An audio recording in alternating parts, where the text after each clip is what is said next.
Hello दोस्तों, कैसे हो आप सब। आशा करता हो सब अच्छे होंगे, मज़े में होंगे, अपने क्लास को पूरा करते होंगे। चलो आज हम क्लास 10 का इतिहास बुक है भारत और समकालीन विश्व टू। क्या है?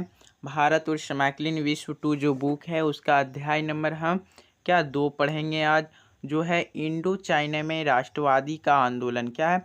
इंडो चाइना में राष्ट्रवादी आंदोलन। ठीक, उसका प्रश्न नंबर आज 2 को हल करेंगे। तो प्रश्न नंबर क्या बोला है, चलो पढ़ते हैं। निम्नलिखित की व्याख्या करें। क्या बोला? निम्नलिखित की व्याख्या करें, मतलब क्या? दूसरा प्रश्न दिया होगा, अब उसका हमको हल करना है। ठीक, तो चलो क नंबर पढ़ेंगे, फिर क नंबर पढ़ेंगे, फिर ख नंबर पढ़ेंगे, फिर ग, फिर घ। ठीक, उसके बाद हम सभी का आंसर देंगे।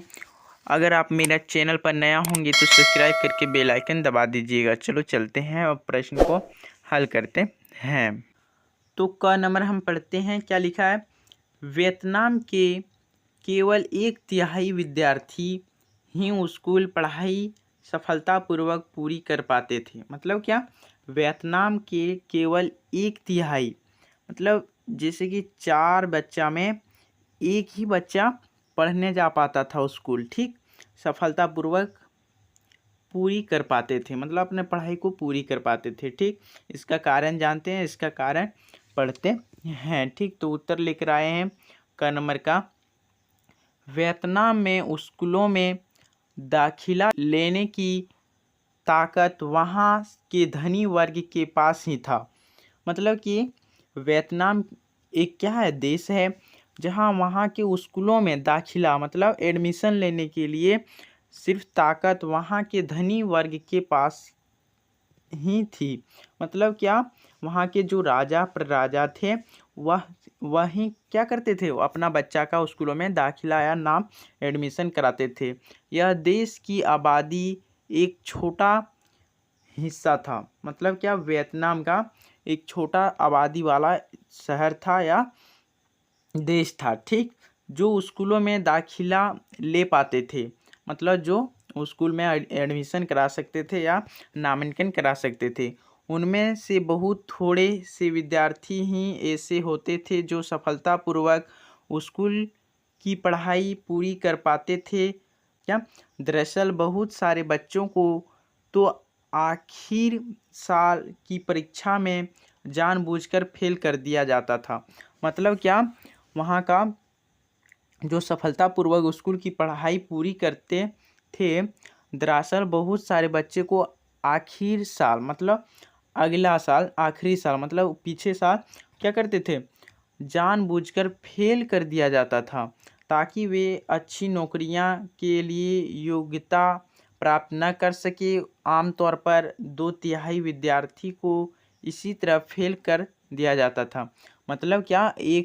4 में 3 विद्यार्थी का एडमिशन होता था, 3 को फेल ही कर देता था। ठीक, और 1 को पास करता था। चलो आगे पढ़ते हैं। 1925 में 1.7 करोड़ की आबादी में स्कूल की पढ़ाई पूरी करने वालों की संख्या 400 से भी कम थी। मतलब देखो 1925 ईस्वी में, अभी कितना चल रहा है 2025। ठीक, 100 साल पीछे में 1.7 करोड़ की आबादी, जब वहाँ वियतनाम की आबादी कितनी थी, पूरा टोटल जनसंख्या 1.7 करोड़ की आबादी में उस साल स्कूल में पढ़ाई पूरी करने के लिए पूरी करने वाले संख्या कितनी थी बच्चों की, 400। बुझो, समझो कि 1.7 करोड़ की आबादी में 400 बच्चा ही पढ़ते थे। ठीक, अब पढ़ते हैं ख नंबर। ख नंबर क्या बोला है? फ्रांसीसियों ने मेकोंग डेल्टा क्षेत्र में नहरें बनवाना और जमीनों को सुखाना शुरू किया। अब पढ़ते हैं इसका आंसर।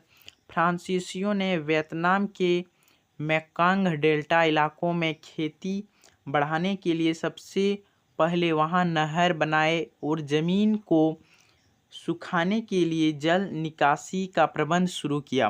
ठीक, देखो यह क्या बोला, वियतनाम में मेकोंग डेल्टा इलाकों में खेती बढ़ाने के लिए सबसे पहले क्या किया, नहर बनवाए, फिर ज़मीनों सुखाने के लिए जल निकासी प्रबंध शुरू किया, सिंचाई की विशाल व्यवस्था बनाई, बहुत सारी नई नहरें की भूमिगत जल धाराएं बनाए गए, ज़्यादातर लोगों को ज़बरदस्ती काम पर लगा लगाकर निर्मित की गई व्यवस्था को चावल के उत्पाद में वृद्धि हुई।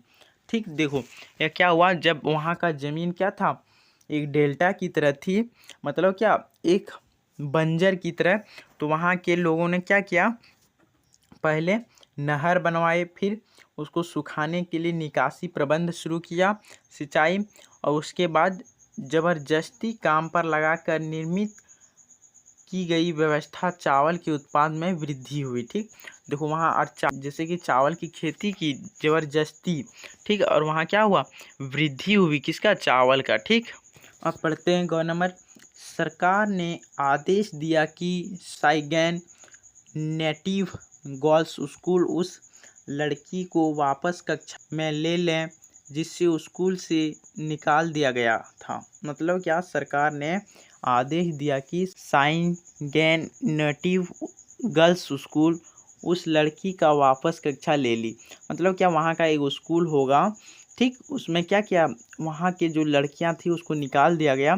तो सरकार का आदेश आया कि उस स्कूल से निकाल दिए गए बच्चे को क्या करो, फिर से एडमिशन ले लो। चलो इसका आंसर पढ़ते हैं।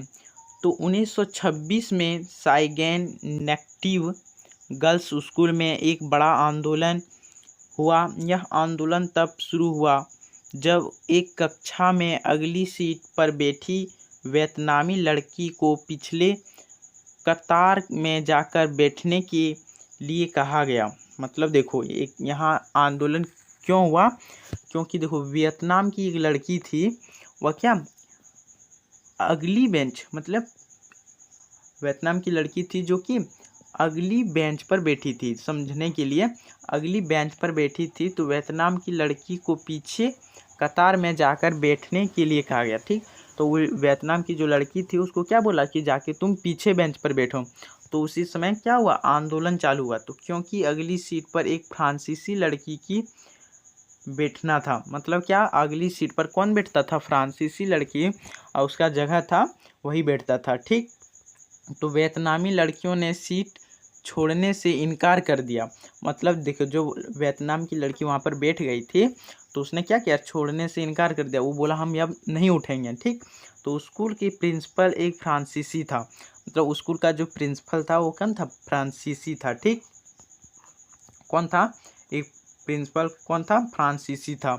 तो उसने उस लड़की को स्कूल से निकाल दिया। किसको निकाल दिया, जो वियतनाम की लड़की थी। ठीक, उसको क्या किया, स्कूल से निकाल दिया। तो अन्य विद्यार्थियों ने भी जब प्रिंसिपल के फैसले का विरोध किया तो उन्हें भी स्कूल से निकाल दिया गया।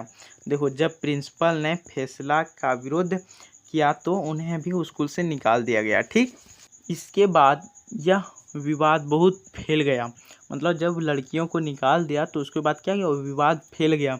तो हालात बेवकूफ़ होने लगे तो सरकार ने आदेश दिया कि लड़की को दोबारा स्कूल में वापस ले लिया जाए।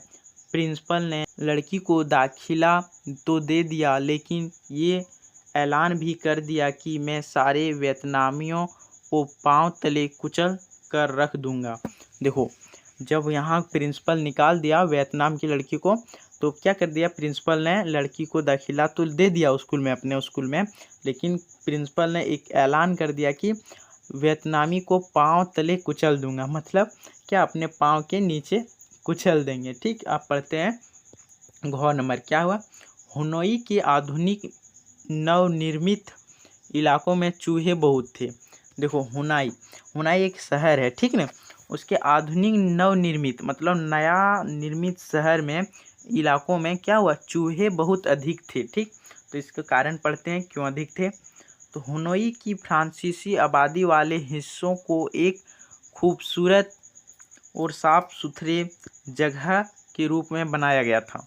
देखो, हुनई एक शहर है फ्रांसीसी में, आबादी वाले हिस्से में जो वहाँ की जनसंख्या बहुत तीव्र थी, उसमें खूबसूरत और साफ़ सुथरे शहर के रूप में बनाया गया था। ठीक, तो वहाँ चौड़ी सड़कें थी, मतलब क्या, वहाँ चौड़ा सड़क थी और जल निकासी का बढ़िया इंतज़ाम था। ठीक, वहाँ जैसे कि जल निकासी का क्या था, बढ़िया इंतज़ाम था।